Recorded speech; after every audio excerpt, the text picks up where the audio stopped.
గురువు ఎప్పుడూ ఉంటాడు, గురువే. సో సన్యాసాశ్రమం స్వీకరించిన తర్వాత గురువు ఉంటాడు అంటే, but total detachment. Because we become, ఆ డిటాచ్మెంట్తోనే we reach god. Because god is having only detachment, no attachment. అది పర్పస్. సో దాన్ని చేరుకోవడానికి ఇవన్నీ ఉన్నాయి. సన్యాసులకైతే అవన్నీ అంటే ఒకటి, ఎవ్వరు కూడా డైరెక్ట్గా ఒక ఆశ్రమం నుంచి నెక్స్ట్ నుంచి ఆర్డర్లోనే పోవాలి తప్ప డైరెక్ట్గా బాల్యం నుంచి అంటే బ్రహ్మచర్యం నుంచి సన్యాసానికి పోకూడదు. It is not approved. కానీ కొంతమంది కారణ జన్ములు ఉంటారు. లోక కళ్యాణార్థం, జనహితార్థం, సమాజాన్ని ఉద్ధరించడానికి జన్మ తీసుకున్న వాళ్ళు, జన్మించిన వాళ్ళు, శంకరాచార్యుల వారు లాంటి వాళ్ళు. సో అటువంటి వాళ్ళు, ఆదిశంకర్ల వారు ఆయన డైరెక్ట్గా సన్యాసం తీసుకున్నారు. బట్ సన్యాసం తీసుకోవాలంటే కూడా మనకు అనుజ్ఞ కావాలి. బ్రహ్మచారి అయితే తల్లిదండ్రుల అనుజ్ఞ కావాలి. గార్హస్థుడు అంటే గృహస్థుడైతే భార్య అనుమతి కావాలి.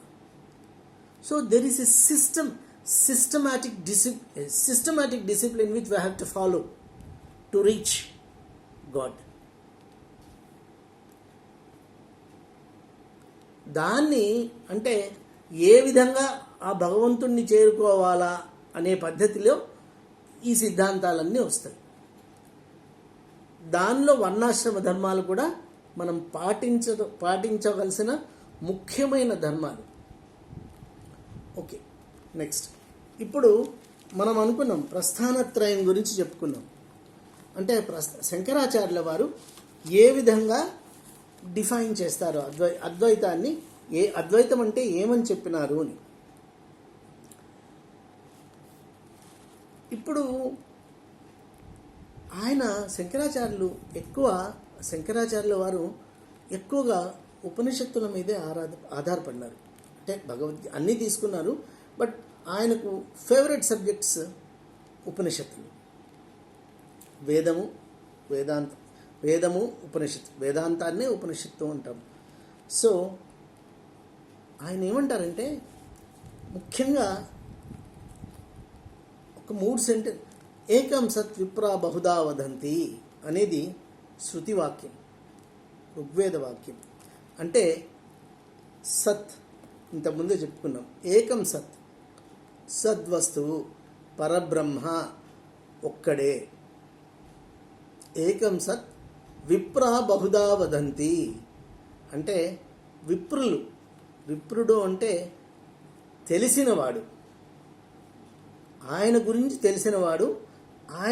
ఆయనను అనేక విధాలుగా వర్ణిస్తాడు. సో పరమాత్మ స్వరూపాన్ని అనేక విధాలుగా వర్ణిస్తారు విప్రులు. అండ్ ఏకమేవా ద్వితీయం బ్రహ్మ, ఇది ఉపనిషత్ వాక్యం. ఏకమేవా అద్వితీయం బ్రహ్మ అంటే పరబ్రహ్మ ఒక్కడే, ఉన్నది పరబ్రహ్మ స్వరూపం ఒక్కటే, రెండవది లేదు. నెక్స్ట్, బ్రహ్మ సత్యం జగన్మిథ్య జీవో బ్రహ్మైవ నాపరః, ఇది ఉత్తరమీమాంస సార సంగ్రహం. అంటే బ్రహ్మసూత్రాల సారం. ఇక్కడ కూడా ఉత్తరమీమాంసను అంటే ఉత్తరమీమాంస అనేది షడ్దర్శనాల్లో ఒకటి. పూర్వమీమాంస, ఉత్తరమీమాంస. పూర్వమీమాంసకు ద్రష్ట జైమిన్యాచార్యుల వారు, ఉత్తరమీమాంసకు ద్రష్ట బాదరాయణ వ్యాసుల వారు. అందుకే ఆయన పూర్వమీమాంసలో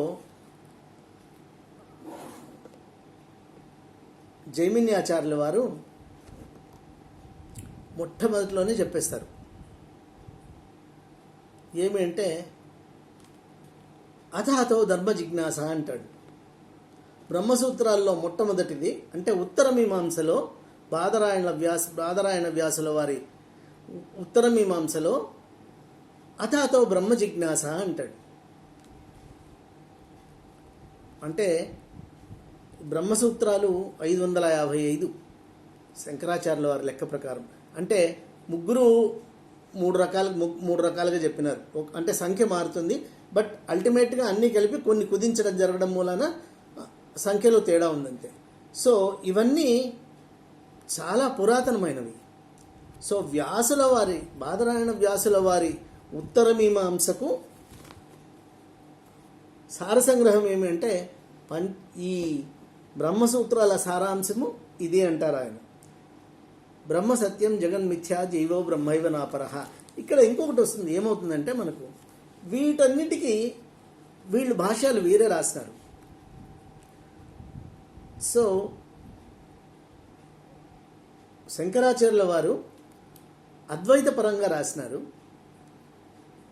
రామానుజాచార్యుల వారు విశిష్టాద్వైత పరంగా రాసినారు, అండ్ మధ్వాచార్యుల వారు ద్వైతపరంగా వారి రచనలు చేశారు.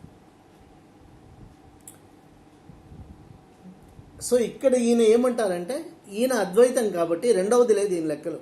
సో బ్రహ్మ సత్యం జగన్మిథ్యా జీవో బ్రహ్మైవ నాపరః అంటే బ్రహ్మ ఒక్కటే సత్యం, ఈ జగత్తంతా మిథ్య. This is a very complicated subject, I know, but let us try to make an attempt to understand. అంటే పరమాత్మ ఒక్కడే సత్యము, మిగిలిందంతా అంటే ఈ మనిషి జన్మలు ఇవన్నీ మనిషి జన్మ జీవాత్మ కంప్లీట్గా మిగిలినవన్నీ whatever that exist is maya అంటాడు ఈయన. సో ఒక్కటే బ్రహ్మ, ఇదంతా మిథ్య. మిథ్య మీన్స్ భ్రాంతి. జీవో బ్రహ్మైవ నాపరః అంటే జీవుడు బ్రహ్మము వేరు కాదు. అంటే బ్రహ్మమే జీవుడు. ఇక్కడే ఆయన గొప్పతనము ఔదార్యము అన్నీ ఇక్కడే వస్తాయి శంకరాచార్యులకు సంబంధించినవన్నీ. Because it is Advaita is the only philosophy which states that humanity is divinity. అంటే మానవత్వానికి దైవత్వాన్ని ఆపాదించగలిగినంత గొప్ప సిద్ధాంతము అద్వైతం ఒక్కటే. మీరు ఏ మతమన్నా తీసుకోండి, ఏ సిద్ధాంతమైనా తీసుకోండి, దైవత్వానికి దైవత్వాన్ని ఆపాదిస్తాయే తప్ప మానవత్వానికి దైవత్వం ఆపాదించే సిద్ధాంతాలు లేవు. అందుకే ఇది అద్వైతం. అది మహోన్నతము, సర్వోత్కృష్టమైనది అద్వైతం. మనిషే దేవుడు, కానీ మనిషి దేవుడుగా మారాలంటే, దేవుడు అంత గొప్పవాడు కావాలంటే ఆ మంచితనము సత్శీలత ఉండాలి. ఆ సత్శీలత పెంపొందించుకోవడమే విద్య. స్వార్థాన్ని తొలగించుకొని త్యాగాన్ని అలవర్చుకోవాలి. సర్వం కల్విదం బ్రహ్మ, that is the theory. Whatever that exist is Brahma. Unfortunately ఈరోజు అదొక తద్దినం మంత్రం అయిపోయింది. అంటే తద్దినం చేసేటప్పుడు అందరు చెప్తారు, అహం చ బ్రహ్మ, అన్నం చ బ్రహ్మ, భోక్తా చ బ్రహ్మ, సర్వం కల్విదం బ్రహ్మ అని చెప్తాం. కానీ ఆ సర్వం కల్విదం బ్రహ్మ అనేది it is a great sentence, Vedanta సారం అది. అదే అద్వైతం. సో మానవత్వానికి దైవత్వాన్ని ఆపాదించగలిగినట్టు మహోన్నతమైన సిద్ధాంతం అద్వైతం. సో ఈ మూడింటిని తీసుకుంటారు ఈయన, ప్రమాణాలుగా తీసుకుంటారు. అంటే వీటి మీద హీ గోస్ ఆన్ డెవలపింగ్. అంటే ఫస్ట్ వచ్చి అంటే భగవంతుడు ఒకడే, కానీ విప్రులు దాన్ని బహురూపాల్లో వర్ణించినారు. అక్కడే వ్యక్తావ్యక్త స్వరూపాలు. అవ్యక్తంగా ఉన్నప్పుడు పరబ్రహ్మ ఒక్కడే, కానీ ఎప్పుడైతే ఆయన అవతారం దాలుస్తాడు, వ్యక్త స్వరూపుడు అవుతాడు.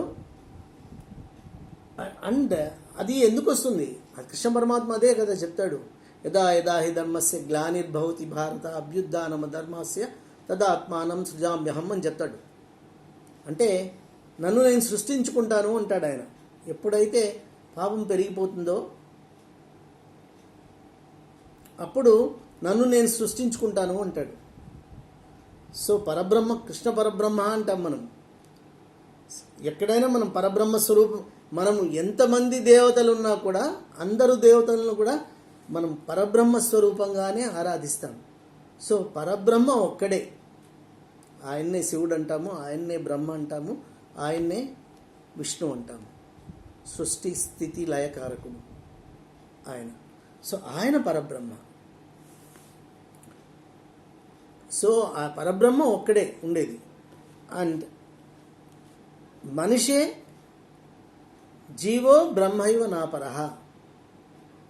జీవుడు బ్రహ్మము వేరు కాదు, జీవుడు బ్రహ్మము ఒక్కటే.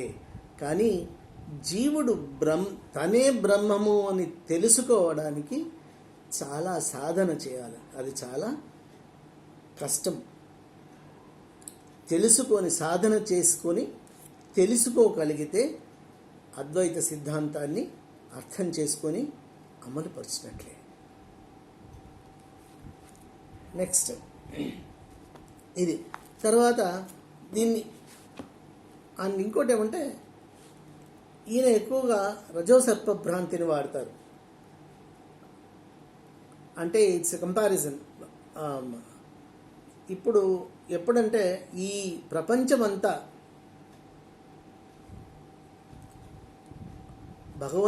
భగవంతుడు ఇక్కడ భగవంతుడు, ప్రపంచము, మనము. సో తాడు చీకట్లో మనకు పాము మాదిరి కనిపిస్తుంది. సో దాన్ని చూసి భయపడతాం మనం. పామనే అనుకుంటాం కానీ దాన్ని తాకము, తాడు అనుకోము. మనకు తాడు అని ఎప్పుడు తెలుస్తుంది? దాని మీద వెలుతురు ప్రసరించినప్పుడు మనము ఏ భ్రమలో ఉన్నామో, అది పాము అనే భ్రమలో ఉన్నామో, దాని మీద వెలుతురు ప్రసరించినప్పుడు మన జ్ఞానంతో అది తాడు, పాము కాదు తాడు అని తెలుసుకుంటాం. సో ఇక్కడ ఈ భ్రాంతి, నేను అనేది, అది భ్రాంతి. ఆ భ్రాంతి అజ్ఞానం మూలాన కలుగుతూ ఉంది మనకు. అంటే సర్పం మాదిరి. ఎప్పుడైతే మనల్ని, మన స్వస్వరూపాన్ని మనం తెలుసుకుంటామో, అంటే విద్య, జ్ఞానాన్ని మనము నేను కాదు అని తెలుసుకుంటాను, అప్పుడు ఈ భ్రాంతి తొలగిపోయి నేను పరమాత్మతో మమేకమైపోతాను. ఇది అద్వైత సిద్ధాంతం.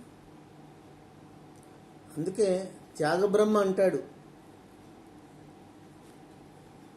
తనువు తాను కాదని తెలియవానికి జపమేల తపమేల దశరథ కులబాల అంటాడు.